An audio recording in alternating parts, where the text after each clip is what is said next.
우리 10대들이 참 좋은 그런 시절을 사는 아이들이잖아요. 그렇죠? 우리 어른들 어떻습니까? 10대로 돌아가고 싶은 마음이 있다면 가겠어요? 안 가겠어요? 가겠다. 비록 시험이라는 게 있지만 10대 말입니다. 네? 아주 좋죠. 10대. 근데 10대 아이들이 참 예쁜 시절이고 참 아름다운 시절인데요. 제가 오늘 말씀을 들으면서 그 간증을 들으면서 느낀 것이 복음이 빠져있는 그냥 자연인으로서의 10대가 매력적일까? 이렇게 생각을 해봤어요. 예컨대 하나님의 말씀이 안 들어있고 복음이 안 들어있고 또 생명걸 비전이 부재되어 있는 채로 그냥 어떻게든지 고3을 버티고 돌파해서 통과해야 되겠다. 절차처럼 그냥 빨리 해치워야 되겠다. 나 빨리 어른이 됐으면 좋겠다. 막 잔소리도 귀찮고 사실은 어른이 된다는 것도 두렵지만 하여튼 그래도 야 이거 너무 힘들다. 뭐 이러면서 그냥 막 삶을 그냥 막 뒤로 하고 몸부림치고 고통스러워하면서 보내는 그런 10대 아이들의 모습은 별로 매력이 없는 것 같아요. 비록 어리고 젊지만 말이에요. 그러나 그 모습 그대로는 마치 겉모습은 아주 그냥 멋있는 그런 모습인데 속은 텅 비어있는 듯한 느낌이 들어요. 저도 사실은 고등학교 2학년 때 교회를 왔는데 고3 때 이제 예수님을 만났는데요. 신앙생활은 고3 때부터 시작했죠. 태어난 나이 때부터 시작했는데 지금 이제 우리가 10월이죠. 제가 고3 8월 달에 예수님을 만났거든요. 그래서 정확하게 신앙생활이라는 걸 시작하게 되었는데 제가 예수를 믿고 나서 딱 마음에 들어온 것 중에 제일 큰 깨달음이 뭐였냐 하면은 예수를 믿기 이전의 나의 삶은 어떻게 지난날 한 20년 가깝게 살아왔는지 이게 기억이 안 나는 거예요. 그리고 한편으로는 어떻게 내가 그걸 살아왔었을까. 한편으로는 참 내가 불쌍하기도 하고 나 스스로가 참 측은하기도 하고 또 한편으로는 이제라도 예수 믿어서 다행이다 싶고 그러니까 하나님이 보여주시는 이런 세계 하나님이 보여주시는 꿈, 그 꿈 안에서의 세계 이런 것이 없이 내가 어떻게 살았을까 지난날 그걸 생각하니까 정신이 아득하고 그러고도 살았다는 게 정말 신기하더라고요. 저는 중학교 시절에 부산으로 수학여행 가서 찍은 사진들 또 고등학교 시절에 또 이제 그렇게 하면서 그 예수 만나기 전에 이제 제가 다녀왔던 설악산으로 다녀왔던 그 사진 수학여행 사진 거기 보면은 아이들이 다 이렇게 참 서가지고 사진을 찍고 있는데 가운데서 이렇게 활짝 이렇게 팔을 벌리고 V자를 그리면서 사진 찍혀 있는 그 제 자신이 이렇게 볼 때 환하게 웃고 있고 사진에 찍혀 있는데도 예수가 없는 그 시절의 그 삶이 수학여행 왔을 때는 V자에서 쫙 이렇게 폼 잡고 사진 찍었지만 그 당시에도 우리 집은 굉장히 지옥 같은 삶이었기 때문에 참 어떻게 저러고 살았을까 내 자신이 참 그렇더라고요. 그래서 그 사진을 제가 다 찢어서 버렸습니다. 저는 개인적으로 여러분 다 찢으라는 말이 아닙니다. 저는 개인적으로 그걸 좀 찢었습니다. 왜냐하면은 하나님께서 내 과거의 아픔도 수치도 다 물러가게 하셨기 때문에 별로 추억하고 싶은 것도 없고 추억하고 싶지도 않았습니다. 대신 어떤 마음이었냐면은 예수를 믿고 새로운 꿈을 갖게 된 지금 이 시간부터 나의 인생은 새롭게 출발한다. 저는 그렇게 이제 기도를 하고 그때로부터 고등학교 2학기죠. 2학기 때부터 저는 제대로 된 신앙생활을 시작했던 것 같습니다. 그리고 고3 2학기 때 저는 상당히 많이 변화되었습니다. 굉장히 많이 변화되었고 제 주변에 있는 아이들이 정말 달라졌다고 말을 그렇게 다 입을 댈 정도로 그렇게 아주 두드러지게 아주 또렷하게 변화가 일어났었어요. 나중에는 저희 어머니도 마찬가지 얘기 들어보니까 제가 고등학교 2학년 때부터 제가 달라진 것을 우리 어머니도 이미 알고 있었어요. 그래서 언젠가 한번 제가 예수님을 믿으라고 어머니께 전도했더니 우리 어머니가 그렇게 말했어요. 교회고 뭐고 내가 다 좋은데 내가 솔직히 섭섭하다 하나님께. 뭐가 그러냐 했더니 하나밖에 없는 아들이 내 소망인데 아들이 예수를 믿고 교회를 가면서부터 엄마인 내가 아들을 하나님께 뺏긴 것 같아서 엄마는 교회가 별로 유쾌하지 않다. 이렇게 어머니가 말씀하셨어요. 근데 그 말도 저는 어머니가 하나님의 이름을 언급하는 것 자체가 굉장히 저한테는 소망스럽게 여겨졌고 하여튼 뭔가를 참 좋은 전망을 그리게 하는 그런 대화였어요.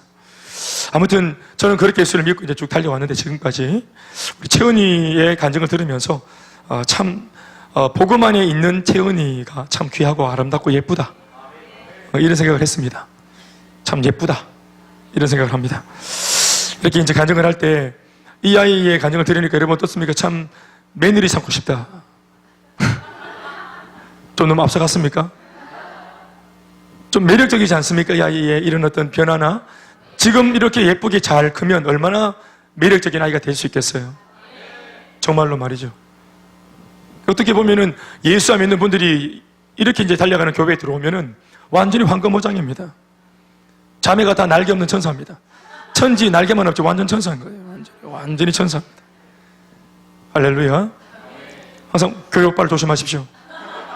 교회 오빠가 막입니다. 사랑하는 여러분, 우리는 이번 주 마지막 한 주를 놓고 이제 친구 초청 축제를 위해서 달려가고 있습니다. 그리고 공부도 하고 우리 또 수능도 준비하고 다 하겠지만 또 우리가 마땅히 해야 될 일도 나름 공부하면서 짬을 내어서 채은이처럼 이렇게 다 감당하고 있습니다. 다 그렇게 하고 계시죠? 하나님이 그 수고를 다 알아주시리라 생각합니다. 오늘 저는 이 본문 말씀이 우리가 오늘 맞닥뜨려야 할 이번 한 주와 아마 비슷하지 않겠는가 생각을 했기 때문에 오늘 이 말씀으로 들고 섰습니다. 오늘 예수님과 거라사 광인, 보통 이제 목사님들이 설교를 할 때 이 청년을 광인이라고 그렇게 지칭을 합니다. 광인이라는 뜻이 무슨 말입니까? 영준아? 네, 미칠 광 사람인. 그래서 광인이라는 말이 무슨 말입니까? 미친 사람이라는 뜻이에요. 네 머리 네가 했나? 머리 되게 너무 머리가 이쁘다. 그래, 아주 귀엽다 머리. 그래, 콩순이 머리 같다. 머리 괜찮나? 네 괜찮나? 그렇구나. 네가 괜찮으면 됐다. 괜찮아. 콩순이 같다. 오늘 아무튼 광인 미친 사람이 나왔습니다. 미친 사람 머리 아무렇게나 빗었겠죠? 아무렇게나 잘랐겠죠? 미친 사람은 딱 봤을 때 겉으로 봐도 미친 사람 같습니다. 머리 괜찮나? 그래. 오늘 1절과 2절 말씀을 다 읽어보시겠습니다. 5장 시작. 예수께서 바다 건너편 거라사인의 지방, 이 땅 이름이 거라사라는 땅인데요, 거라사라는 땅에 거라사인들이 사는 그 지방에 어떤 사람 하나가 있는 거죠. 2절 말씀 시작. 배에서 나오심에, 예수님이 배에서 나오신 겁니다. 그 말은 배를 타고 이 지역에 왔다는 걸 말하죠. 그렇죠. 그러니까 본토와 이 거라사 땅은 배로 가야 할 정도로 떨어져 있는 겁니다. 그렇죠? 소도 길어집니다. 대답하시고, 본토와 이 지방은 떨어져 있습니다. 그래서 예수님이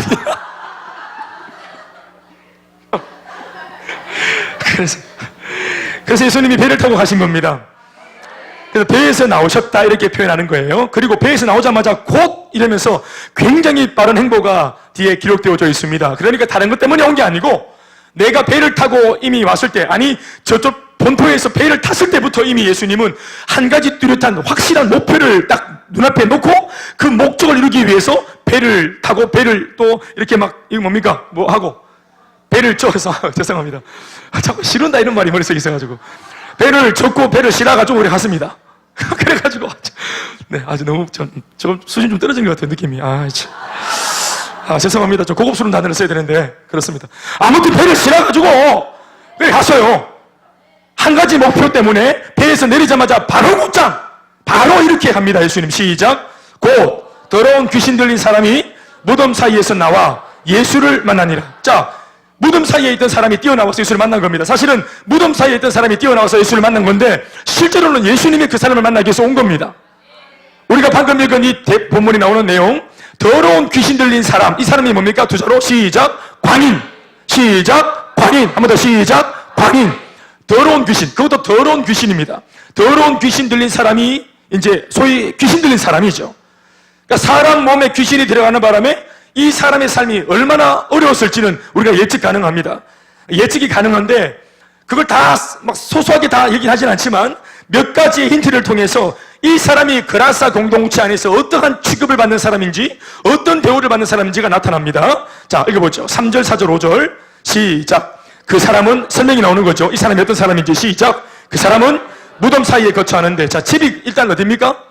집이 무덤이, 여러분, 무덤 근처에는 산 사람이 사는 겁니까? 죽은 사람이 가는 데입니까? 근데 이 사람은 살아있습니까? 죽어 있습니까?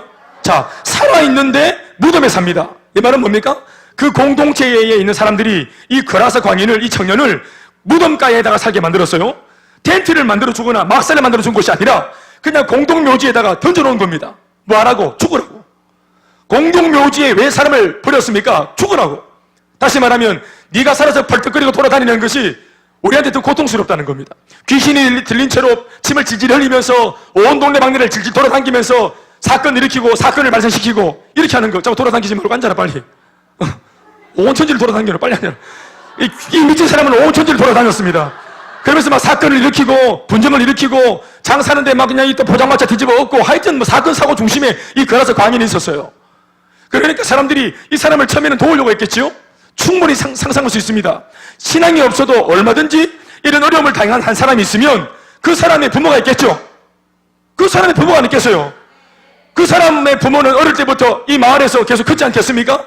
이 청년이 각중에 귀신에 들려서 그렇지 어릴 때부터 그 마을에서 함께 친구도 있고 또 어른들한테 칭찬 듣고 또 오냐오냐 하면서 학교에서 공부도 하고 그렇게 그 말에서 자란 겁니다. 우리처럼 멀쩡하게 주일학교 출신 주니어를 졸업하고 로다이를 졸업하고 멀쩡하게 크고 그래서 이제 졸업하고 전일고에 올라왔는데 미친 겁니다. 그러니까 요다이를 아무리 잘해도 똑바로 정신 차려야 됩니다. 그러니까 미친 채로 계속 그 마을에 자기를 기대하는 사람들한테 자기를 도와주려고 하는 사람들한테 본의 아니게 귀신 들린 바람에 계속해서 피해를 끼치는 사람이 되어 있는 겁니다. 사탄 마귀가 원하는 게 뭐냐 하면 사람들 속에 들어가서 그 사람이 죄를 짓게 만들므로 죄를 짓게 만들므로 그 사람 자체가 자체 인격이 황폐화되게 만듭니다. 사람이 죄를 짓고 다른 사람들한테 해코지라면은 이 사람의 인격이 아주 그냥 볼품없이 돼버립니다. 인격 자체가. 그러니까 이 사람에게 부모도 있고 형제 자매도 있고 친구도 있을 텐데 처음에야 얼마 정도는 멀쩡하던 사람이 이렇게 막 죄를 짓고 남에게 고통을 주니까 안타깝다, 안 됐다, 도와줘야 되겠다 이런 측은지심을 발동시켰을 겁니다. 그러나 그것도 한두 번이 아니라 계속 문제를 일으키니까 처음에는 사람들이 그래도 돕고자 하는 마음, 그래도 보호하고자 하는 마음 때문에 밧줄로 묶어놓은 겁니다. 이따가도 읽겠지만 밧줄로 묶어놨는데 밧줄 즈음이야 금방 뜯어버리고 또 막 발작을 일으키고 나중에는 어쩔 수 없어서 사람한테는 할 수 없는 짓인데 쇠사슬을 가지고 묶어놨습니다. 쇠사슬로. 이게 무슨 동네 나귀도 아니고 망나니도 아니고 이게 무슨 말도 아니고 쇠사슬로다가 묶어놨어요. 그것도 막 묶어놨는데 이 귀신 들린 사람이 귀신이 힘을 주니까 괴력을 본의 아니게 발휘하면서 이 쇠사슬도 다 끊어버리는 거예요. 힘이 장사입니다. 여러분 이거 뭐 참고로 얘기 다 아는 얘기겠지만 사람이 귀신 들리면은 정상적이지 않고 밥을 먹지 않고 잠을 자지 않고 그러고도 힘이 괴력을 발휘합니다. 굉장한 힘을 발휘합니다. 그러니까 초자연적인 우리가 생각하는 자연인으로서의 모습을 뛰어넘는 이러한 일들이 일어납니다. 우리 영화에서 보죠 한 번씩 엑소시스트 이런 영화 보면은 어린 소녀가 엄마도 있고 멀쩡한 아이인데 귀신이 딱 들어가면서 눈에 색소가 딱 빠지고 그리고 막 오물을 막 내뱉고 관절 꺾기 하면서 힘이 괴력을 발휘하고 이런 거 보시죠. 그게 영화가 아닙니다. 그게 영화가 아니고 실제로 그런 일들이 있습니다. 실제로. 그리고 저도 그런 것들을 몇 번 목격한 적이 있습니다. 직접 제가 가해를 받은 적도 있습니다. 도와주러 가다가 제가 신앙이 좀 없어서 그런지 모르겠지만 가해를 당한 적도 있습니다. 그렇게 이런 예는 뭐 제가 말 안 해도 되겠죠? 네. 제가 부부싸움 말리러 갔는데 술 귀신이 아주 그냥 세게 들어있는 그 남편이 완전히 그냥 막 얼굴이 순식간에 시커멓게 바뀌더만은 손에 칼을 들고 소주병을 들고 제게 다가와서 예? 어떻게 했는 줄 아세요? 이 칼과 소주병을 들고 다가왔을 때 그 당사자의 아줌마랑 저를 인도했던 권사님 두 분은 도망가고 없고 엄마야! 하면 도망가보고 목사님 기도해달라고 이렇게 해서 목사님이면 된다 하면서 저를 데려가 놓고 권사님 도망가고 나중에 제가 원망을 많이 했어요. 권사님 제일 빨리 도망갔어요. 제일 빨리 도망가고 이 아줌마도 부부의 부인인데 막 놀래가지고 혼비백산해서 도망갔어요. 나만 남았어요. 사실 나도 굉장히 참 어떻게 됐냐면 이런 겁니다. 뒤쪽에 문이 있고 제가 등지고 있고 여기 권사님 부인이 있어서 대화를 하고 있었는데 앞으로 남편이 오면 이렇게 한번 해보자고 대화하고 있는데 여기 있어 등지고 있던 요 아줌마 둘이가 저 뒤에 문 앞에 들어오는 남편을 본 겁니다. 칼 들고 소주 들고 딱 들어와서 이렇게 서 있으니까 그러니까 이 사람들이 나랑 대화하다가 나는 등지고 있고 엄마야 하면서 그대로 도망가고 내 혼자 이렇게 등지고 있는 겁니다. 제가 안 움직였습니다. 안 움직였는지 못 움직였는지는 설명하지 않겠습니다만 움직일 수가 없었습니다. 한편으로는 가오가 상하기도 하고 쪽팔리기도 하고 느낌상 왔다 싶은데 고개 돌릴 용기는 없고 그래서 제가 이렇게 가만히 있었습니다. 뭐 할게요. 그래가지고 간절히 기도했습니다.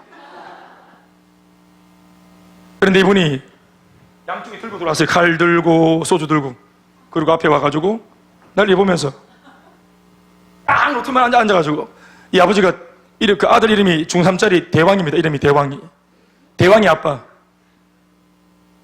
그래서 아버님 이러면 되겠습니까? 하니까 그대로 또 병나발을 쫙 다 불더니 빈 이 술병을 탁 놓더니 내가 계속 말하고 있는데도 계속 나를 이렇게 살펴보더만은 얼굴이 순식간으로 새카맣게 바뀌대. 그러더니 어깨에 손을 딱딱 얹으대. 그리고 난 계속 말을 하고 있고, 대왕이 아버님 저 이러시면 안 됩니다. 대왕이 아버님 이렇게 하는 것은 남자 대 남자로 대답, 제가 목사지만 목사 다 띄고 남자 대 남자로 대답 좀 합시다. 대왕이 아버님 이분 대답하지 않고 술 마시고 어깨 손 얹고 그리고 나를 이렇게 가까이 이마를 대면서 이렇게 보면서 그러더니 어떻게 했는 줄 아세요? 갑자기 머리를 딱 제치더니 전력으로 힘을 다해서 전력으로 헤딩을 꽉 한 겁니다. 나는 계속 말하다가 팍! 정말로 세게, 내 머리에 그렇게 헤딩을 세게 한 사람 정말 드문 사람이에요. 정말 세게, 진짜 세게 머리를, 귀신 들렸으니까 얼마나 세게 했겠습니까? 목이 떨어져 안 나간 게 다행인 줄 알아요. 확 찢어졌다가 다시 와가지고, 대왕이 아버님 정말 아팠습니다. 정말 아팠는데 순식간에 너무 짜증도 나고 화도 나고 불쾌하고, 그래서 제가 주먹을 불끈 쥐고 땅바닥을 꽉 치면서 닭자를 치고 볼때 일어나서 이거 폐쇄! 그다음부터 말하지 않겠습니다. 사실 제가 이성을 좀 잃었습니다. 그때 물론 뭐 주님의 마음으로 도와주러 갔다가 또 제가 그때 미숙했기 때문에 저도 또 이제 또 악으로 악을 갚는, 할렐루야. 장난하나 이래가 막 일어나 이래가지고 막 차라 12시야 이 인간 이래가지고 제가 완전히 붙어 벽에 붙어 이래가지고 그랬더니 도망간 권사님이 신고해서 그러고 있는데 경찰이 와서 잡아갔습니다. 그 사람 제 앞에서 수갑을 채워가지고 잡아갔습니다. 저는 또 진정하고 권사님 기도합시다 하고 이제 기도하고, 이거 여러분 우스갯소리 같지만 그 당일날 그 자리에 있었으면은 이게 칼이 날아올지 병이 날아올지, 물론 머리가 날아왔지만 얼마나 이것이 참 긴장되는 순간인지 몰라요. 그러니까 제가 그런 일이 한 몇 번 있었어요. 그러니까 이 사람도 도와주려고 처음에 들었죠. 저도 도와주러 갔습니다. 그런데 오히려 낭패를 당하고 사람들이 그렇게 어려움을 당하니까 나중에는 뭐냐? 포기하는 겁니다. 그러니까 우리가 감당할 수 있는 영역 바깥의 문제가 되어질 때 인본주의로 아무리 감당해도, 정으로 아무리 감당하려고 해도, 그냥 사랑으로, 격려로, 우정으로, 의리로 아무리 이런 정도 인본주의, 사람들끼리 서로 주고받는 이런 정도의 관계로 아무리 도와주려고 애를 써도 이게 지금 영적인 문제이기 때문에 이러한 정도의 문제로는 해결이 안 되는 거예요. 이러한 정도의 방법으로는 도움을 줄 수가 없는 거예요. 이건 영적인 문제이기 때문에. 그러니까 이미 사람들이 하고 있는 인본주의적인 발상, 세속주의적인 발상 위에 있는 문제입니다. 그러니까 이거는 사람에게서는 도움을 구할 수 없어요. 그러니까 인본주의적으로 세상적으로 돕던 사람들은 그 결론이 뭐냐 하면은 포기하는 것이 결론이었습니다.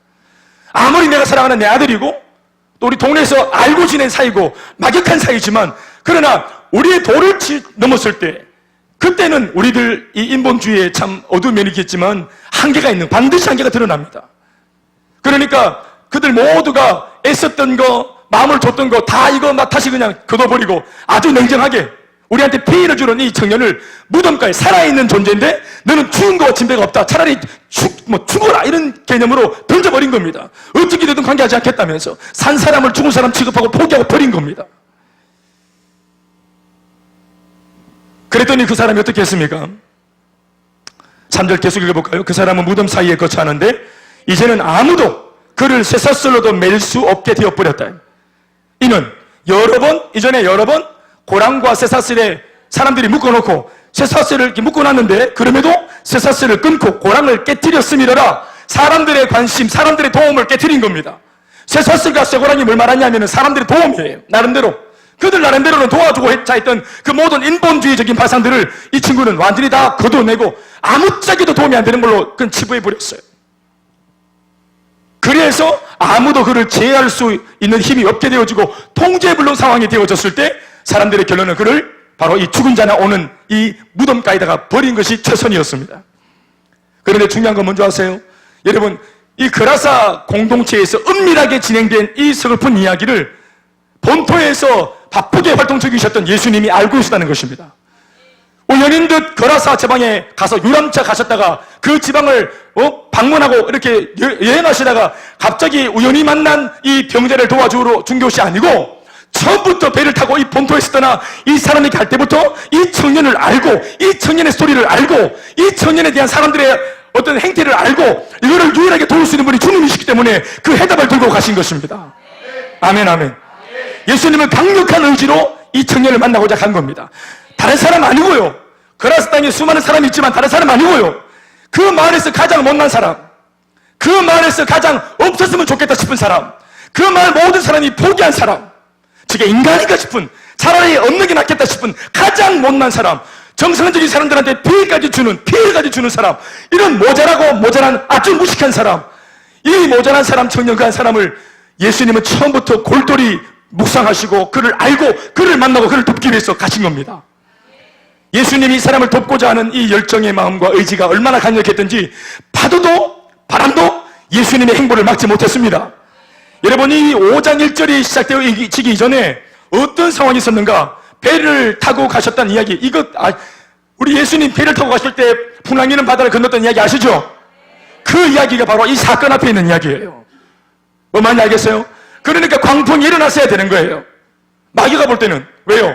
이 청년 거의 다 먹었습니다. 지금 거의 다 씹었고요. 꿀떡 삼키기만 하면 돼요. 이 정도면은, 이 청년 이 정도면 자살하는 겁니다.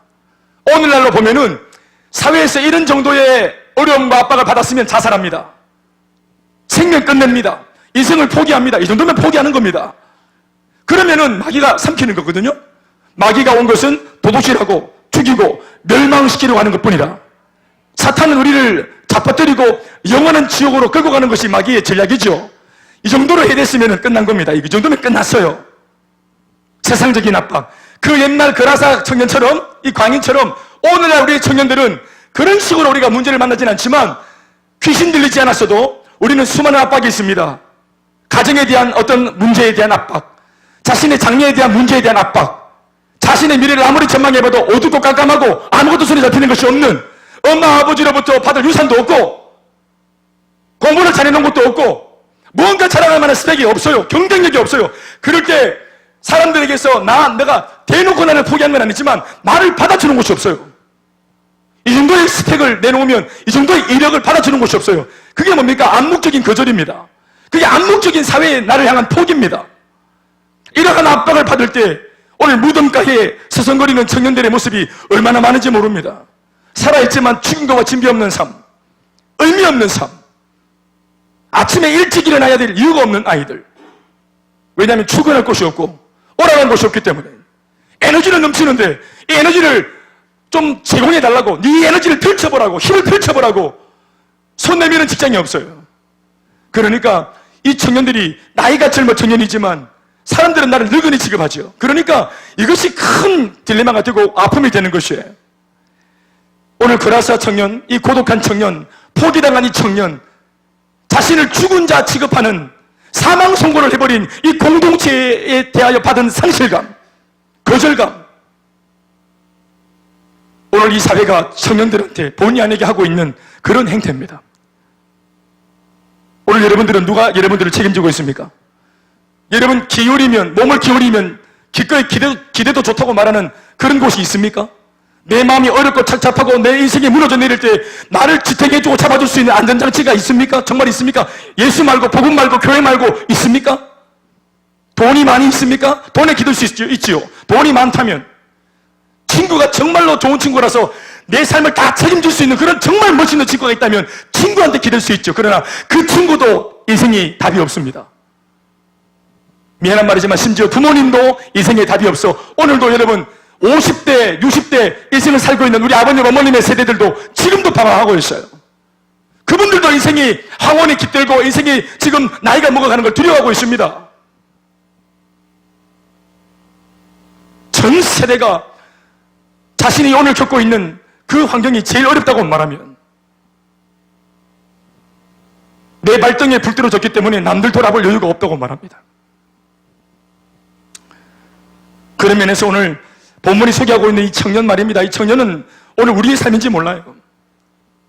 오늘 우리의 고독인지 몰라요. 우리 속에 있는 절대 고독, 우리 속에 있는 절대 허무, 버려진 사람들, 게다가 영적으로도 미쳐서 길길이 날뛰면서 나름대로 한다고 하는데 계속 사고만 치는 이런 광인 같은 사람. 그런데 이런 광인을 향하여 예수님이 어떻게 이 청년을 만나기 위해 가는가, 그 의지를 보시겠습니까? 앞서 있는 말씀 4장 35절에서 41절까지 긴 말씀이지만 읽어보죠. 단숨에 시작. 말씀을 띄워주시고, 말씀을 띄워주시고 35절부터 시작. 그날 저물 때 제자들에게 이르시되 우리가 저편으로 건너가자. 저편에 뭐가 있길래? 아무한테도 말하지 않았지만 예수님만 알고 있습니다. 이 편이 있고 저편이 있는데 저편에 누가 있습니까? 바로 그 광인이 있는 거예요. 복음이 필요한 바로 단 한 사람, 내가 가지 않으면 안 되는 단 한 사람, 내가 가지 않으면 절대로 인생을 회복할 수 없는 단 한 사람, 포기되어진 단 한 사람. 그러면서도 누군가한테는 소중한 아들, 누군가에게는 소중한 청년, 한 번 사는 인생 아름답고 존귀하게 꽃을 피워야 할 소중한 인생인 그 그라사 미친 청년 광인. 예수님, 우리가 저편으로 건너가자고 선언하십니다. 36절 말씀 시작. 제자들이 무리를 떠나 예수를 배에 계신 그대로 모시고 가매 다른 배들도 함께 하더니 큰 광풍이 일어나며 물결이 배에 부딪혀 들어와 배에 가득하게, 그러니까 마귀가 이거 거의 먹은 것이기 때문에 안 내놓으려고 예수님이 막 다가오시니까 바람을 막 일으키는 겁니다. 환경을 막 일으키는 겁니다. 그래서 환경적으로 오늘은 아니다 싶게 만드는 겁니다. 모처럼 내가 좋은 일 하려고 마음먹었는데 바람이 부니까, 광풍이 부니까, 왜, 저 얼마나 참 이 보십시오. 분위기 보십시오. 바람도, 심지어 바람도 미쳤습니다. 바람도 광풍이지. 미친 바람이에요. 그러니까 광인을 사수하기 위해서 마귀가 미친 바람을 불어댑니다. 환경을 막 움직입니다. 갑자기 막 아침에 일어났는데 오늘 복음 전하러 가려고 하는데 아침에 일어나자마자 막 엄마한테 잔소리 듣고 아빠한테 꾸지람 듣고 또 동생이 또 막 고자질하고 숨겨놨던 성적표 끄집어내가지고 엄마 이거 빨아 하고 또 동생이 또 고자질하고 또 그날따라 차 타려고 하는데 차가 안 오고 또 하여튼 뭐 가다가 또 스타킹 또 구멍나고 계속 어려운 일을 당하는 거지. 환경적인 어려움이죠. 뭔지 모르겠지만 오늘 내가 하려고 하는 그 목적을 성취하지 못하도록 온 우주가 반대하는, 온 우주가 나를 가로막는 이러한 환경적인 압박을 당할 때가 있습니다. 미친 바람, 광풍이 그렇게 분 겁니다. 이거 그냥 단순한 바람이 아닙니다. 큰 광풍이 일어나며 예수님이 타고 있는 배에 물어봅시다. 바람을 누가 창조했습니까? 바람을 누가 창조했습니까? 신의 선풍기? 아닙니다. 바람을 누가 창조했습니까? 하나님. 바다를 누가 창조했습니까? 바다의 파도를 고요하게도, 파도가 일어나게도 누구의 명령으로 하는 겁니까? 하나님이 하시는 겁니다. 그러니까 하나님이시죠. 그분은 창조주십니다. 그런데 지금 창조주가 되시는 예수님이 배를 타고 바다를 건너고 있습니다. 그러면 바다가 영광으로 알고 잔잔해야지. 영준 안 그래? 어디 함부로 바다를 창조하신 바다의 주인이 지금 배 타고 가는데 세상이, 바다가 바로 긴장을 딱 하고, 불던 바람도 바람의 창조주가 주님이신데 예수님이 가실 때는 바람도 잠잠하고 자기들끼리 다 이렇게 얘기가 사전에 리허설도 하고 그래가지고 준비하고 레드카펫 깔고 이렇게 해야지. 돌고래들이 막 쇼를 하고 지나가는데 꼬둥이들이 막 뛰어오르고 이러면서 막 하나님, 예수님이 오는 것을 기뻐하고 막 뭔가 바다가 이렇게 해야지. 지금 주인이 지나가는데 겁도 없이 미친 바람이 끼어와갖고 막 바람을 불어제끼고, 또 바람이 비겁하게 지가 직접 오기 좀 그러니까 바람이 또 파도를 불러일으키가, 파도 뒤에 숨어가 파도를 막 일으켜가지고 바다가 예수님께 다가오도록, 요 참 얍삽한 바람이죠. 미친 바람이 미친 파도를 일으켜서 정상적인 예수님한테 막 퍼붓는 겁니다. 그러니까 아니나 다를까 그 배를 타고 있던 쪽배에 앉아있던 12명의 제자들은 완전히 그냥 막 기겁을 하는 겁니다. 내가 베드로, 요한, 야고보, 안드레가 여러분 그 바다 출신입니다. 그 바다 출신. 그 바다에서 수십 년 동안이나 물고기 잡으면서 참뼈가 굵은 사람이란 말입니다. 그 당시 그 갈릴리 바다 같은 경우는 지형적인 요건 때문에 돌풍이 자주 불었어요. 그렇지만 내가 갑작스럽게 일어나는 돌풍과 그리고 바람과 파도와 이런 것들을, 낭패를 나도 어지간히 봤는데 이런 식으로 비정상적으로 불어닥치는 바람이나 파도는 이게 정말 좀 이상하다고. 이게 어부 출신들도 공포에 질린 겁니다. 그 정도로 강렬한 바람이 분 겁니다.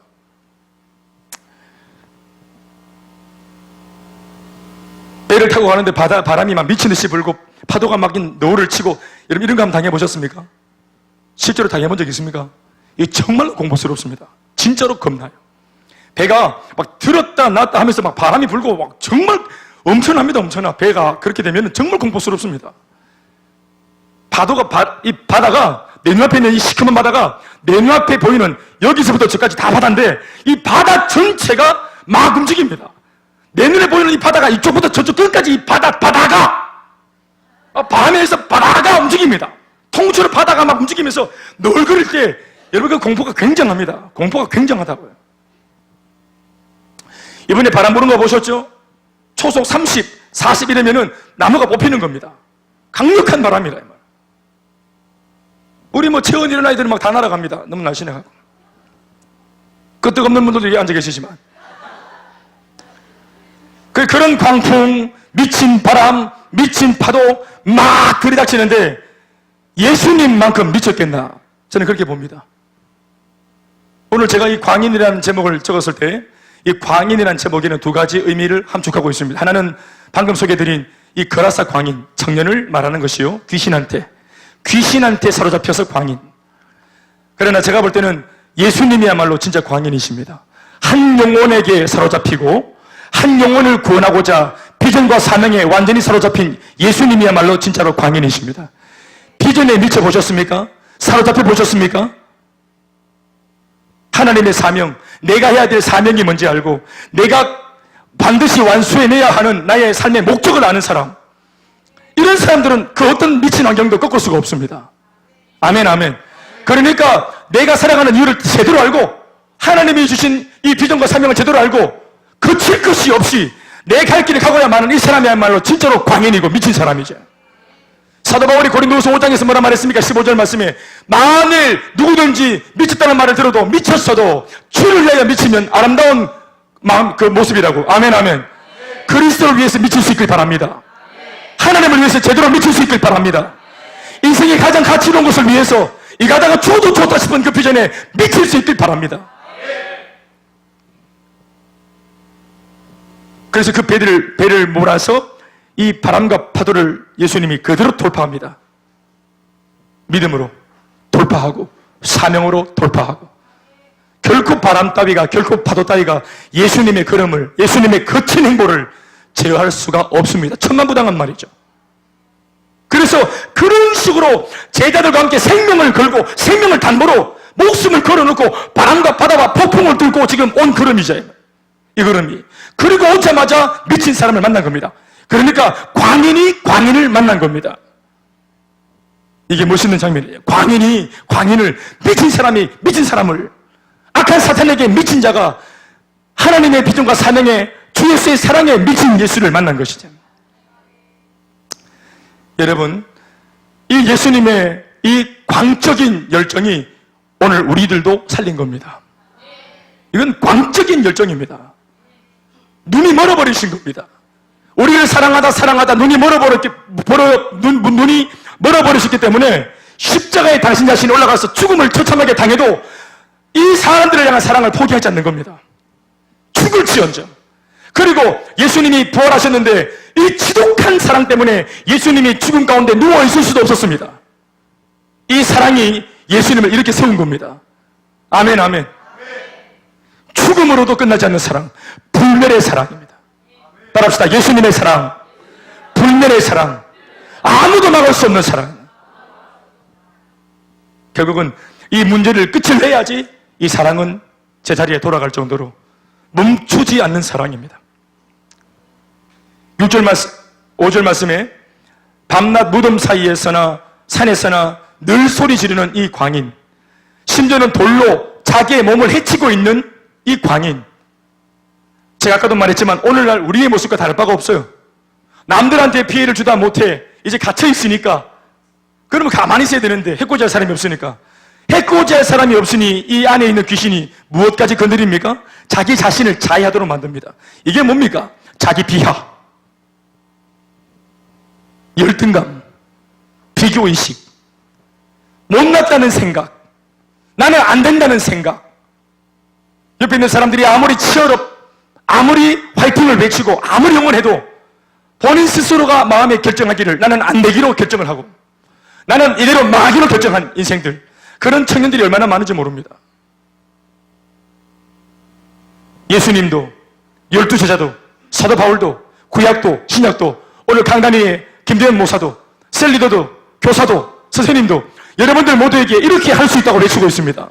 모두가 한 목소리로, 정말 거짓말처럼 입을 맞춘 것처럼 한 목소리로 예수 안에 소리 할 수 있다고, 비전과 사명 안에 우리 할 수 있다고, 하나님께 쓰임받고 아름답고 고상한 인생을 살 수 있다고 외쳐야 되지만, 아무리 쏟아배가 쏟아지지만 우리를 젖게 하려고 하나님의 사랑의 비, 은혜의 비, 위로의 비가 쏟아지지만 내 자아의 우산을 펼쳐들고 이렇게 있으면 그 비가 다 헛것이라 이 말입니다. 안 젖어요. 그 사랑에 젖으려고 하지 않아요. 그 사랑에 내 마음을 맡기려고 하지 않아요. 여전히 어둡기로 결정합니다. 여전히 우울하게 살기로 마음의 결정을 합니다. 그러면서 교회에서 저렇게 뭔가 변화되었다는 사람들, 나랑은 다른 사람이야. 채원이가 간증을 했지만 저 아이는 저 아이의 삶이 있었던 거야. 저 아이는 운이 좋았던 거야. 결코 이러한 간증을 자신에게 적용시키지 않으려고 하는 이런 패배주의. 그러니까 아무리 좋은 소리 듣고 격려를 받아도 나하고는 상관이 없는 일이 되는 것입니다. 그래서 예수님이 오셔야 하는 겁니다. 그래서 우리 인생 속에 예수님이 오셔야 하는 것입니다. 아멘, 아멘. 그래서 그분이 이 거친 질주로 막여도 막아설 수 없는 정말로 광적인 질주를 통해서 우리에게 오셨기 때문에 오늘 저와 여러분들이 예수를 이렇게 믿고 있는 것입니다. 우리의 공로가 아니잖아요. 걸어서 광연히 간 거 아니잖아요. 그 사람은 결박되었어요. 무덤가에 결박되었어요. 살았지만 죽은 것과 같아요. 할 수 있는 게 없어요. 그래서 생명 자체이신 예수님이 와서야 놀라운 영적인 변화가 일어난 것이에요. 여러분, 이 그림이요, 여러분 개인에게 일어난 사건입니다. 우리 모두에게 일어난 사건이 오늘 이렇게 이야기로 나와 있는 겁니다. 여러분들이 과거 예수 믿기 전에 살았던 곳이 어디입니까? 그게 무덤가입니다. 부정적이고 원망이 있고 절규가 있고 인생에 소망이 없는 답보 상태의 인생, 그게 무덤가에 살고 있었던 겁니다.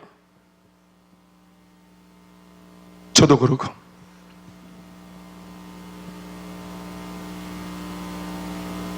예수님이 와주셔서 6절 말씀, 그가 멀리서 예수를 보자마자 힘있게 달려갔습니다. 그런데 예수님을 반가워하여 달려갔는데 대본에 나온 소리는 바로 예수님을 믿지 못할 수많은 이유를 대고 변명을 하면서 예수님을 또 함께 영접하지 못할 만한 구실들이 일어납니다. 그게 바로 이제 불신의 영이죠. 결국 예수님과 우리가 맞닿아 있어도 우리 속에서는 끊임없는 사탄의 충동질이 작동합니다. 오늘 본문에 뭐라고 말하고 있습니까? 7절 말씀 읽어보십시오. 예수님과 이 미친 사람이 만났어요. 그럼 끝난 겁니다. 거의 끝났어요. 다 왔습니다. 다 왔습니다. 따라합시다. 다 왔다. 다 왔습니다. 여러분들이 그렇게 원하던 회복의 인생, 변화의 인생 다 왔습니다. 지금 교회에서 예배 드리고 있는 여러분 거의 다 왔습니다. 양육과 훈련을 받고 있는 여러분, 요달 우리 아이들 거의 다 왔습니다. 아멘, 아멘. 다 왔습니다. 이거 끝난 겁니다, 이제는. 그렇지만 마지막 순간까지 마귀는 마귀의 일을 합니다. 7절 시작. 큰 소리로 부르짖어 이르되 지극히 높으신 하나님의 아들 예수여, 나와 당신이 무슨 상관이 있습니까? 그렇죠, 상관이 없죠. 예수님은 오늘 귀신을 쫓아낼 목적으로 온 것이 아니고, 잘 보세요, 우리의 관전 포인트가 예수님은 귀신하고 지금 상관하러 온 것이 아닙니다. 사랑하는 잃어버린 내 아들과 새로운 관계를 맺기 위해 왔습니다. 사람과 관계 맺기 위해 오셨습니다. 그런데 네가 중간에서 가로막고 장애물 역할을 하고 방해를 하니 예수님께서 이 귀신을 쫓아보내는 것입니다. 아멘, 아멘. 마귀가 말합니다. 귀신이 원하건대 하나님 앞에 맹세하고 나를 괴롭히지 말아달라고. 내가 예수님 하시는 일에 방해한 게 뭐가 있냐고. 내가 예수님 복음 전하는 일, 내가 방해한 게 뭐가 있냐. 내 지금 그라사 이 쪼매난 마을에서 야 하나 내 지금 찾고 있다. 아 이거 하나 좀 못 봐주나? 여러분 그거 하나 봐줄 수 있습니까? 예수님이 가 때문에 왔습니다. 여러분 예수님은 천하를 구원하러 오셨어요. 온 우주를 구원하러 오셨어요. 온 인류를 구원하러 오셨어요. 그러나 이 땅에 구원할 만한 사람이, 그러나 이 땅에 구원할 만한 가치가 있는 사람이 나 혼자 있었다 할지라도 예수님은 나 한 사람을 위해서라도 기꺼이 이 땅에 와셨을 거라고 믿습니다. 절대 사랑입니다. 사랑할 만한 가치가 있기 때문에 사랑한 것이 아니고 우리의 존재 자체가 하나님께 사랑을 받아야 할 존재입니다. 우리가 사랑받기 위해 태어난 겁니다. 주님의 기쁨으로 태어난 겁니다. 어떤 짓을 해서 기쁨을 드리는 것이 아니라 내가 존재하는 것 자체가 하나님의 기쁨입니다. 그런데 우리가 마땅히 있어야 될 자리에 사탄과 악한 귀신 때문에 있지 못하여서 오늘 무덤가에 있는, 그래서 인생이 망하고 있으니까 이것은 결코 예수님께서 원하는 것이 아니에요. 마귀는 말합니다. 나하고 당신이 무슨 상관이 있냐고. 내버려 두라고. 상관이 있고 말고. 왜? 네가 나의 사랑하는 아들을 건드리고 있기 때문에, 네가 나의 사랑하는 백성을 잡고 있기 때문에. 그래서 하나님께서 오늘 문제 만난 우리의 심령 속으로, 문제 속으로 들어오시는 것입니다. 크게 아멘 하십시오.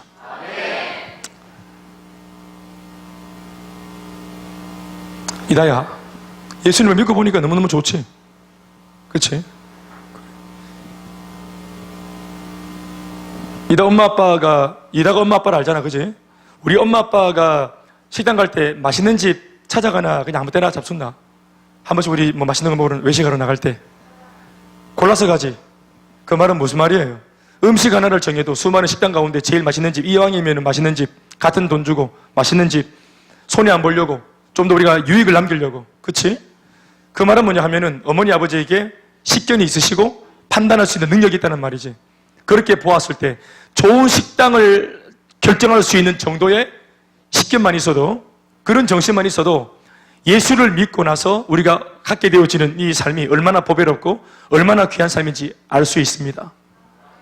성경책을 다 읽고 예수를 믿는 것이 아니라, 예수를, 지금 이제 딸이 예수를 믿는 지 얼마 안 됐는데 우리 딸이 예수를 믿으면서 이제 욕도 안 하고 잘 안 하고 아예 안 할 때까지, 할렐루야.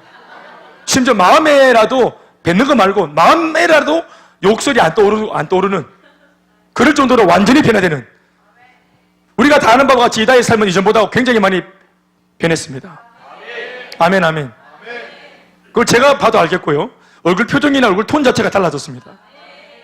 화장 때문이가? 제가 한번 이다를 차에 태워서 제가 데려다 준 적이 있잖아요. 우리 딸들 먼저 내려놓고, 우리 집 바로 옆에 있었지, 그치, 집이.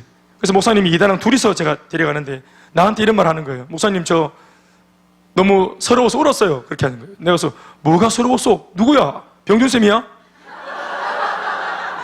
그랬더니 하는 말이, 목사님 겸비담비 너무 부러워요. 목사님 집 겸비담비 집이 너무 부러워요.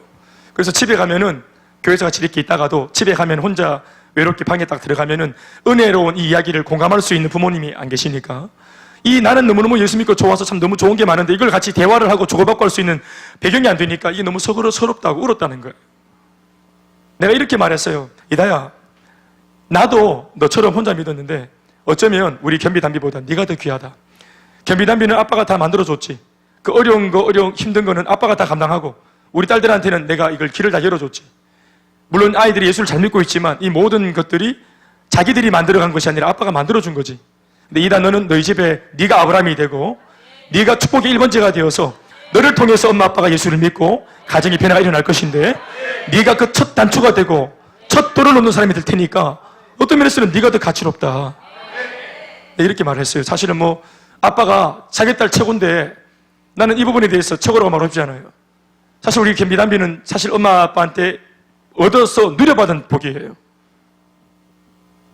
그러나 이다 같은 아이는 전도받아서, 그러니까 본인이, 이다가 바보가 아니잖아요. 예수를 친구 따라 교회에 왔는데 딱 다니면서 말씀 들어보면서 예배를 드려보니까 이게 정말 좋은 거라는 거를 이 어린아이가 아는 겁니다. 이거를 판단을 하는 거예요. 채우니까 교회 처음 와가지고 교회가 막 낯서니까 막 싫고 또 막 예배 때마다 일어나야 되고 일하는 것도 많고 설교도 길고 그러니까 얼마나, 나한테 말하는 적 없지만 내 뻔하게 다 알아요. 뭐가 힘든지, 언제 끝날지 모르는 예배 이런 거 엄마의 열정으로 따라온 거 아니겠어요? 그런데 어느 날 딱 마치고 주일날 딱 돌아가면서 딸이 엄마한테 차 안에서 이런 말을 했다는 거예요. 엄마 고맙다고. 뭐가? 우리 교회로 나를 인도해줘서 고맙다고. 너무 좋다고. 이전과는 정말 같이 비교할 수 없는 그런 내 신앙으로 이렇게 자랄 수 있는 그런 환경 속에 나를 불러줘서 고맙다고. 엄마가 왜 그렇게 했는지 내 이제 알겠다고. 이런 말을 들을 때 얼마나 기뻤겠어. 그러니까 엄마가 또 기뻐가지고 또 그걸 또 바리바리 또 자기 샐러드이자 곧 제 아내인 김전 사모한테 날렸겠지. 또 집사람도 막 입이 병그러져가고 여보 보락하면서 이거를 보락하이 해가 또 나도 오 할렐루야. 너희들이 주 안에서 굳게 선적 내가 이전에 살리라. 그런데 중요한 것은 어른들 중에는 이 어린아이들도 알 수 있는 이 깨달음을 못 가지는 사람이 많아요. 내가 지금 손에 잡고 있는 게 너무 많아요. 아이들은 어떻게 보면은 마음이 좋은 게 딱 눈에 보이면 바로 잡으면 돼요. 교회를 잡으면 돼요. 비기를 잡으면 돼요. 그런데 기성세대들은 이미 잡고 있는 것이 너무 많아요. 그래서 각중에 드는 이 비전을 잡기 위해서 손에 놓아야 할 것들이 많아요. 그런데 이걸 놓지 못해요. 이게 다 가는 줄 알면서도, 이게 지푸라기에 불과한 줄 알면서도 이거를 놓을 수 있는 결단을 못하고 용기가 없어요. 그래서 양육으로, 훈련으로, 예배로, 이 모양 저 모양으로 이렇게 빡세게 나가는 이유가 뭐냐면 여러분들의 삶과 가치와 사고가 빡세기 때문에 그래요. 목사님, 우리 예배는 왜 이렇게 빡셉니까? 네가 빡세기 때문이다. 목사님, 우리 교회 훈련은 왜 이렇게 빡셉니까? 네가 빡세기 때문이다. 목사님 때로는 목사님 무서워요. 네가 더 무섭다. 그렇게도 안 되는 네가 더 무섭다.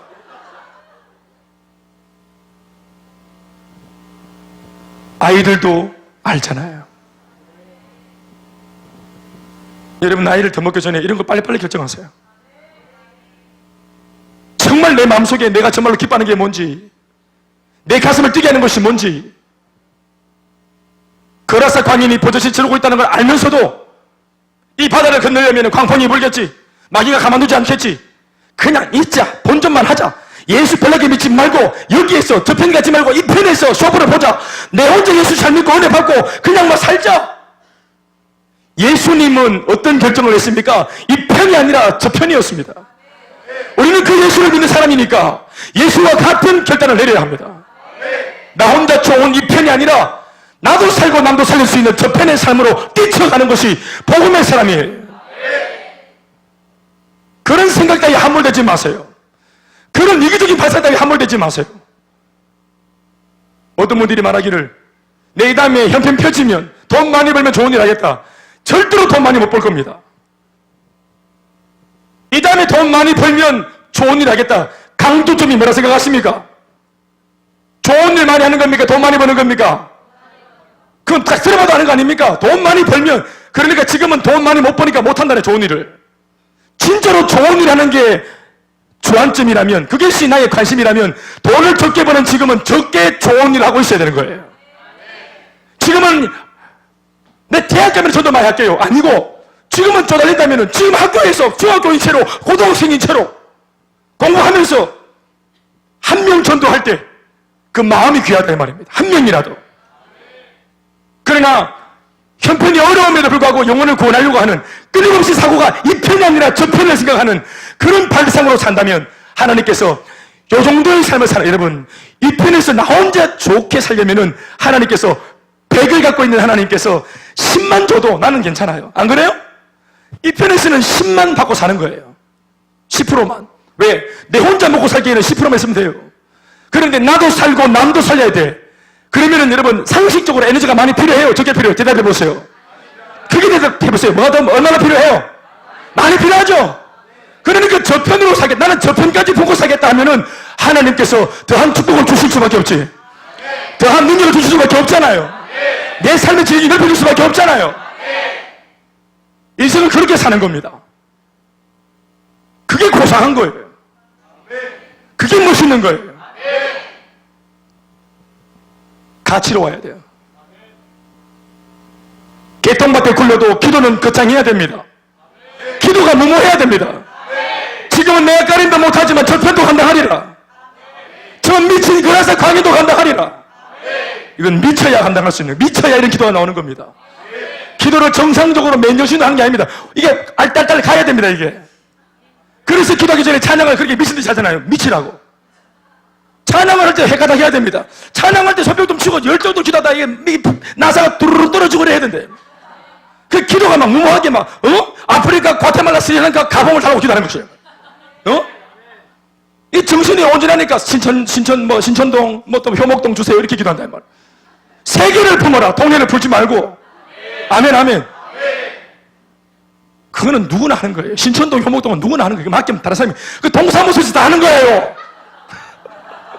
세계 선교 우리밖에 못해. 체육관에서 만났는데 체육해야지. 복음을 전하네 형님이. 그게 우리 정신이란 말입니다. 막 정신머리 머리 딩딩 비가지고 막 갑바 하나 만들고 이거 그러면 안 돼. 꽉 차야지. 아니 민규야 맞나? 아이가 이름 틀렸나? 그래 재진아 속이 꽉 차라. 신앙으로 꽉 차라. 하나님으로 꽉 차라. 외유 내강 그게 진짜다. 속이 건강한 사람, 빛이 속에서부터 나와서 빛나는 사람, 찰나적이고 순간적인 파운데이션으로 쇼부볼 하지 말고 속에서 나오는 진짜 빛. 할렐루야. 그거지. 예수님께서 이 그라사 광인을 완전히 그렇게 사로잡은 겁니다. 만나서 쓸데없는 소리. 그러니까 이 귀신들이 어떻게 또 귀신을 알아보고 예수님인지 알아보고 막 이게 막 털을 짜나 또 이게 털어가지고 예수님 지극히 높으신 분의 아들이시여 이러면서 막 이렇게 가라. 저 뒤에 바라 뭐가 보이노? 산이 보입니다. 그걸로 쭉 가라. 그래야 싹 보내보다 이 말입니다. 우리를 잡고 있던 과거의 망령은 예수 그리스도 이름으로 다 떠나가는 것입니다. 이다야 다 떠나가는 거다. 과거에 아팠던 거, 슬펐던 거, 내가 잘못 살았던 거, 예수님을 딱 만나면은 예수님께서 바로 딱 명령하셔서 내가 가만히 있어도 예수님 다 알아서 아멘 아멘. 네 안에 있는 모든 네한테 잊지 말아야 할 모든 불순한 것들, 그런 불순물들을 예수님이 알아서 다 정리해서 다 떠나버리는 것이다. 그리고 네한테 있어서 가장 좋은 것을 보여주시는 거예요. 자, 이 장면 보면은 대화가 나오는데요, 예수님이 의도적으로 대화를 끌고 갑니다. 여기서 끝나도 돼. 이 본문은 귀신 들린 사람 고치고 끝나면 돼. 그런데 귀신을, 이때까지 어떤 본문도 예수님이 귀신을 떠나갈지어다 그럼 귀신은 확 들어가는 겁니다. 뭐 알겠어요? 그리고 예수님은 회복된 사람하고 대화하죠. 안 그렇습니까? 근데 오늘 대화 이 말씀 보시면은 귀신이 떠나가는데 뭐라고 치키 샀는데 예수님이 굳이 그 귀신하고 대화합니다. 요건 처음으로 있는 장면이에요. 요런 걸 넘어가면 안 되는 기라. 이게 다 의미가 있기 때문에 담아놓은 거예요, 성경에. 귀신이 떠나가면서 주제하는 말이 뭡니까? 우리를 이 마을 바깥으로 떠나버리지 마소서. 왜 거기 거라선을 집착하는지 모르겠어요. 몰라, 걔네들이 전부 다 있더니 뭐 동네별로 이렇게 분배받아가지고 이렇게 뭐 구역이 있나 봐요. 귀신들끼리. 그래요, 여기서 떠나지 말게 해달라고. 그래가만 벌벌 떨지요. 그러면서 그들 자체가 제안하는 게 뭡니까? 우연인들 옆에 보니까 돼지가 있었죠, 돼지. 돼지는 그 농장에, 그 마을에서 집단적으로 키우는 집단 농장입니다. 그러니까 동네 사람 전체의 그 재산입니다. 공동재산이죠. 그러니까 그 보니까 돼지가 한 2,000마리 있어요. 돼지가 2,000마리가 있다는 것을 어떻게 하냐면은 이 귀신이 2,000마리예요. 그러니까 2,000마리 귀신이 한 사람 속에 있다가 예수님이 이름이 뭐냐 부르니까 군대다 이렇게 말합니다. 군대. 그러니까 군대 전체가 다 나오라고 딱 호출합니다. 그러니까 이 군대 귀신이 한 사람 속에 있다가 완전 비명을 지르면서 바깥으로 확 쏟아서 나가는 거예요. 와 나가는 거예요. 왜 우리 저 영화 보면은 굴 안에서 박쥐가 나오듯이, 박쥐떼가 나오듯이, 굴 안에서 박쥐떼가 나오듯이 쫙 나오는 거 있잖아요. 그것처럼 한 사람 몸에서 악한 귀신들이 쫙 빠져나가는 겁니다. 그리고 그 귀신들이 어디로 들어갔습니까? 예수님이 돼지한테로 가라, 돼지! 하니까 이 모든 귀신들이 돼지한테로 싹 들어가는 겁니다. 그런데 희한한 것은 돼지한테 들어간 이 귀신의 작용으로 말미암아 이 돼지가 멀쩡하게 불 끓고 있다가 어떻게 됩니까? 갑자기 미쳐서 발작하는 돼지들이 미쳐서 발작. 아까 청년도 이만한 귀신이 있었기 때문에 그런 아주 몹쓸 짓을 본의 아니게 하고 사회에 무리를 끼쳤지 않습니까? 그러니까 사람이니까 그 정도인데, 짐승은 여러분 의지가 없잖아요. 그러니까 짐승한테 막 귀신이 바로 들어가니까 통제 기능 자체가 없는 이 본능에 의해 사는 돼지들은 바로 귀신에 의해서 반응합니다. 그러니까 귀신 들린 돼지 이런 거 들어보셨습니까?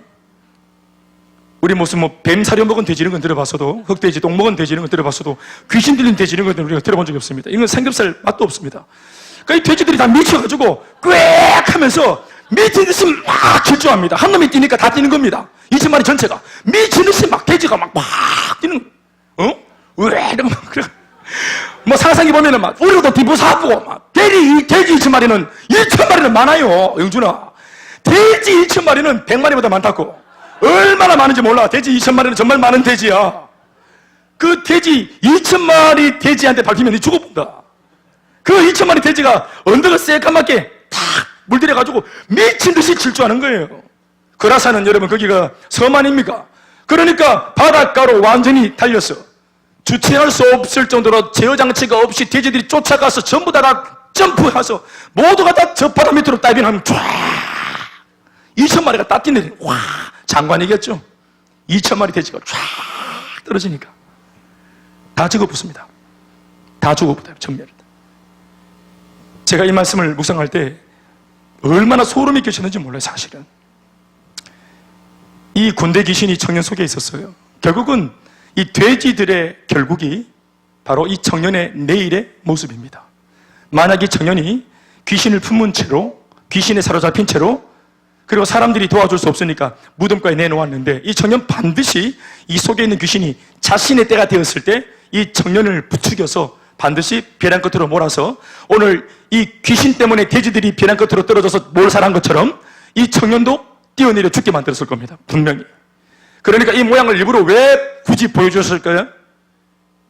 예? 예수 없는 너의 삶의 결국이 어떠한지에 대하여서 그 비참함에 대해서 예수님께서 그걸 딱 까서 그 청년한테 보여주고 또 옆에서 이 돼지를 치던 한 사람의 증인에게 이것을 보여주기 위해서 그렇게 이게 시각적으로 그러한 상황이 만들어지도록 허용하신 겁니다.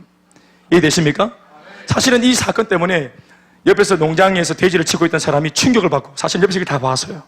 이 전체 장면을 다 보고는 이 사람이 증인이 되어서 마을로 쫓아갑니다. 그리고 사람들한테 소문을 냅니다. 두 가지. 이 청년이 회복된 일과 그리고 돼지에게 일어난 일에 대해서 딱 간증을 합니다. 그랬더니 사람들 전체가 딱 떼기를 다 쫓아왔습니다. 그리고 그들 모두가 딱 오자마자 딱 처음 본 게 뭐냐 하면은 돼지는 없고 누가 앉아 있습니까? 조금 전까지 이 마을 전체가 모두 아는 모르는 사람이 없어. 귀신 들린 거라사 광인 모르는 사람 없어. 그 마을에 미쳤다고. 혹시 지금쯤 죽은 거 아니냐고. 모두가 인생 끝난 인생 종친 사람을 알고 있는 그 거라사 광인이 멀쩡하게 단추 끝까지 딱 채우고 머리 딱 빗고 그리고 딱 이렇게 딱 앉아 있는 겁니다. 서가 딱 있는 겁니다. 이렇게. 그 장면만 읽어볼까요? 15절 14, 15 시작. 치던 자들이 도망하여 읍내와 여러 마을에 말하니 사람들이 어떻게 되었는지 보러 와서 예수께 이르러 그 귀신 들렸던 자 곧 군대 귀신 집혔던 자가 옷을 입고 정신이 온전하게 앉은 것을 보고 뭐했더라? 이거 기쁜 일 아닙니까? 이거 좋은 일 아닙니까? 이 아멘이 이 모양이고. 미쳤던 사람이 회복된 것이 여러분 아멘이 아닙니까 이게?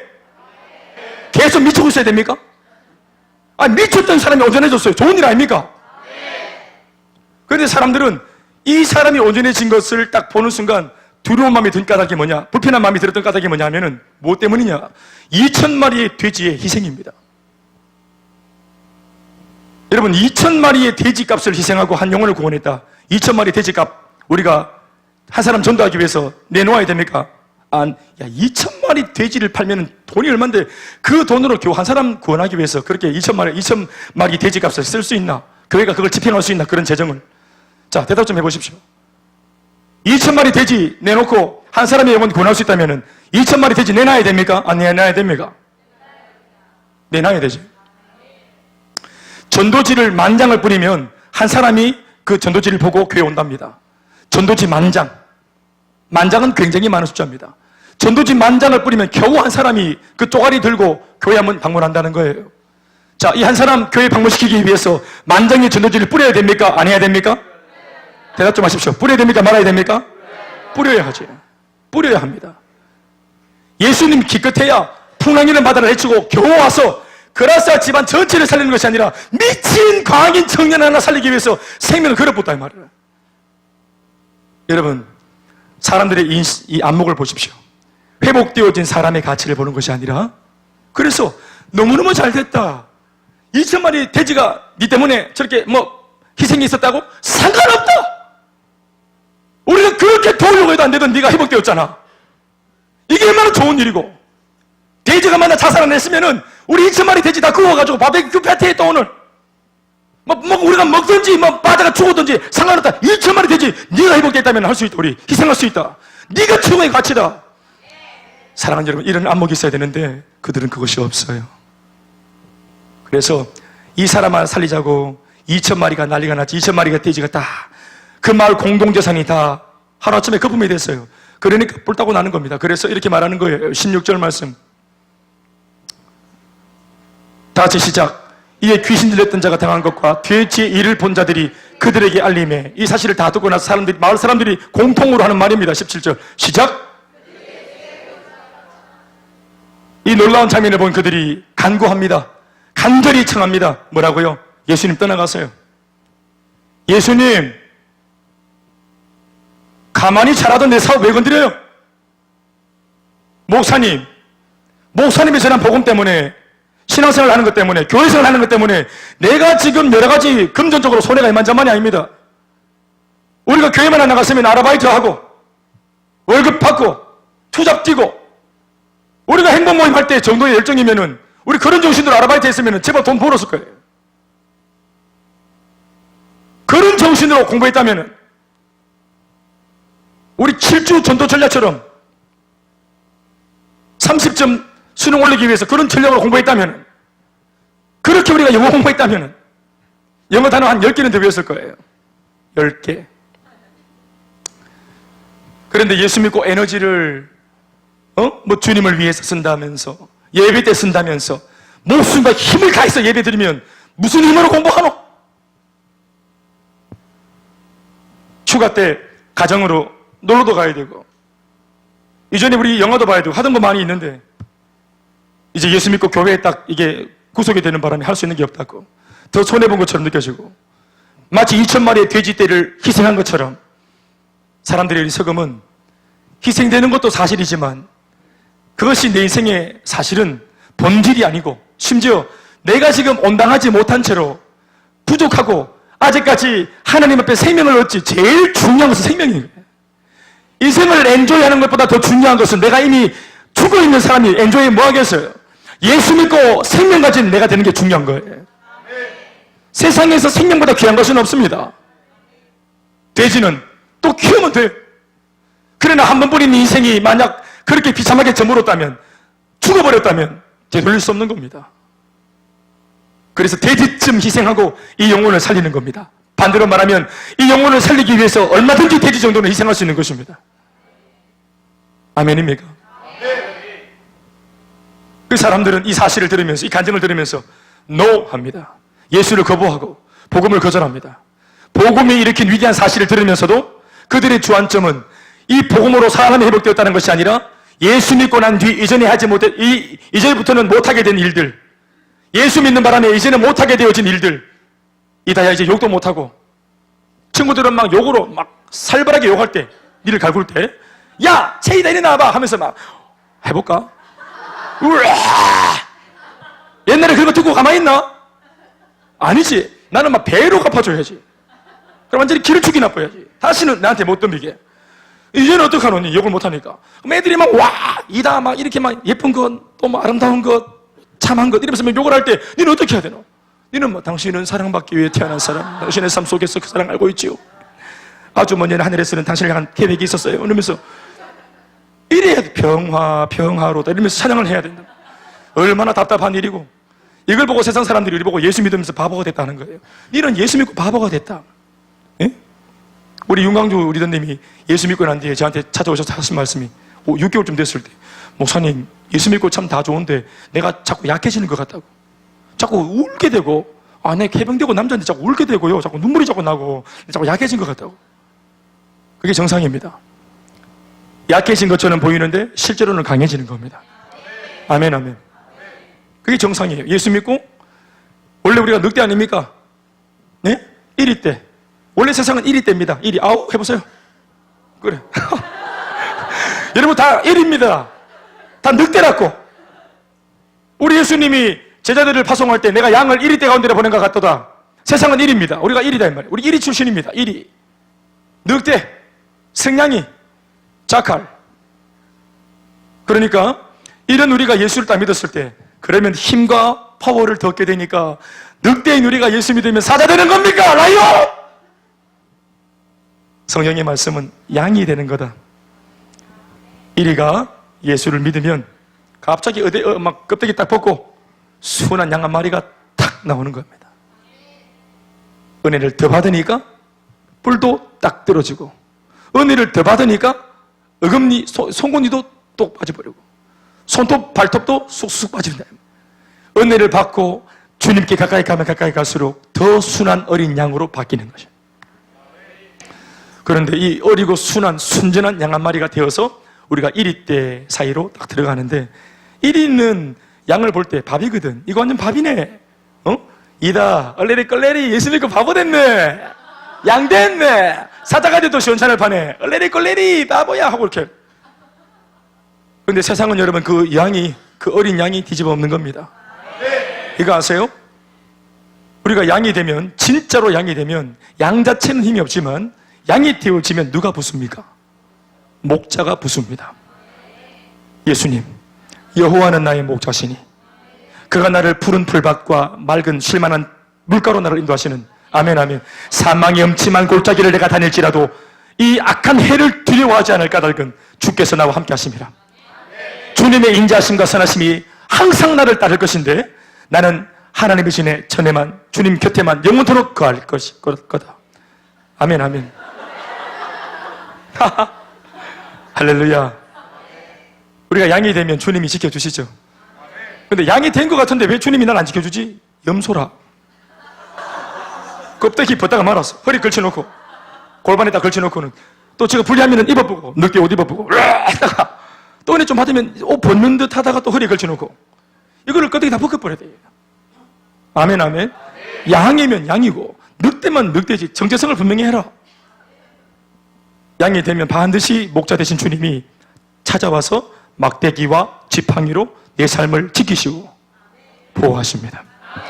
늑대가 얼씬하지 못하죠? 양이 무서워서 못합니까? 바로 목자 되신 예수님 때문에 우리한테 근접하지 못하는 것입니다. 사랑 여러분, 미친 듯이 살았습니다. 막 살았습니다. 거라사 광인 막 산 겁니다. 귀신 들려서 막 살았습니다. 세상에 미쳤습니다. 그러니까 광인입니다. 영적으로 처참합니다. 광인입니다. 미친 겁니다. 이 광인을 유일하게 도울 수 있는 분은 복음에 미친 예수님 광인. 광인은 광인이 감당할 수 있는 겁니다. 세상에 미친 사람은 복음에 미친 사람이 감당할 수 있는 것입니다. 상처로 미친 사람은 하나님의 은혜에, 차고 넘치는 그 은혜에 미쳐있는 사람이 덮어주고 싸매주고 감싸주면서 회복시켜내는 겁니다. 기가 막힌 웅덩이와 수렁에서 건져낼 수 있는 사람, 굳이 다른 사람의 흙탕물에, 진흙탕 속에 내 몸을 굳이 집어넣겠다고 말하는 그 미친 복음의 사람이 이 모든 사람들을 건져내는 것입니다. 이 한 주간 우리가 마지막 전도 주간을 놓고 우리가 배를 타고 이제 이 편에서 저 편으로 우리가 나갈 겁니다. 제가 예고합니다. 진짜로 하나님 손에 붙들려서 쓰임받고자 할 때, 마음먹을 때, 도전할 때 광풍이 제법 불 겁니다. 제법 친구들이 조롱하는 소리 들을 겁니다. 제법 거절도 받을 겁니다. 그러나 그런 고난과 아픔을 당할 때마다 이거 이정표다. 이정표. 따라합시다. 이정표다. 고난은 내가 지금 잘 가고 있다는 이정표다. 아멘. 서울 갑니다. 서울. 우리 지난주에 우리 하영이 오빠 때문에 서울 갔다 왔는데, 결혼식 때문에. 그렇지. 서울 갈 때 자, 뭐 나옵니까? 영천 30km. 또 경주 20km, 양산 10km, 김해 20km, 5km. 자, 이런 거 나오면 지금 잘 가고 있는 겁니까? 이런 이정표 만나면 됩니까? 그러면 길을 빨리 바꿔야 되겠죠? 근데 어떤 이정표가 우리가 서울 잘 가고 있다고 격려해 줍니까? 구미 몇 킬로, 김천 몇 킬로, 대전 몇 킬로, 의정부는 아이가? 잘 모른다 내가. 천안 몇 킬로. 또 뭐 있노 말해봐라. 서울에 뭐 있노? 하여튼 서울, 그래, 그런 게 나온다. 이 이정표가 나한테 뭘 말해주는 겁니까? 대답 좀 해보세요. 뭐 말하는 거예요? 잘 가고 있단 말이에요. 근데 우리 예수 믿는 사람은 어떤 이정표가 진짜 잘 가고 있는 건 줄 아세요? 고난 5km, 반대 4km, 핍박 1km, 고독과 외로움 5km, 뭐 이런 거 있잖아요. 이런 게 우리가 잘 가고 있다는, 그게 증거의 이정표입니다. 칭찬과 격려와 박수와 응원 이런 것들이 있다면 잘못 가는 겁니다. 그건 넓은 길이고 그건 세상 사람들이 가는 길입니다. 우리가 가는 길은 좁은 문, 좁은 길입니다. 그 길에서 만나는 이정표는 완전히 다른 이정표를 만나는 겁니다. 그런데 그 이정표를 통과해서 중요한 것은 결승점에 딱 종착점에 여기에 딱 도착해보면 문이 쫙 열리는 순간 플랫폼에 우리 예수님 꽃다발을 딱 두고 서 계십니다. 아멘, 아멘. 이거 아닙니까? 이거 아니에요? 우리가 원하는 신앙생활 이거 아닙니까? 하나님께서 우리를 기다리고 계십니다. 이 길 끝에 잘 되고 있고 더 잘 될 줄로 믿습니다. 여러분들, 바로 여러분들 오늘 이 시간 복음에 미치길 원한다. 열정에 미치길 원한다. 주님을 사랑하는 이 마음에 정말 미치길 바란다. 하나님 굳세게 나를 붙잡아 주십시오. 쓰임받고 살게 해주십시오. 이렇게 말하고 달려가는 오늘도 인생의 바다 위로 배를 띄워서 저편으로 나가고자 마음먹고 결단하는 여러분들 모두에게 주님의 역사와 은혜와 능력이 함께하길 주의 이름으로 축원합니다. 모든 영광 하나님께 박수하시겠습니다. 다 같이 일어나 찬양하시겠습니다. 아침이 밝아오는 소리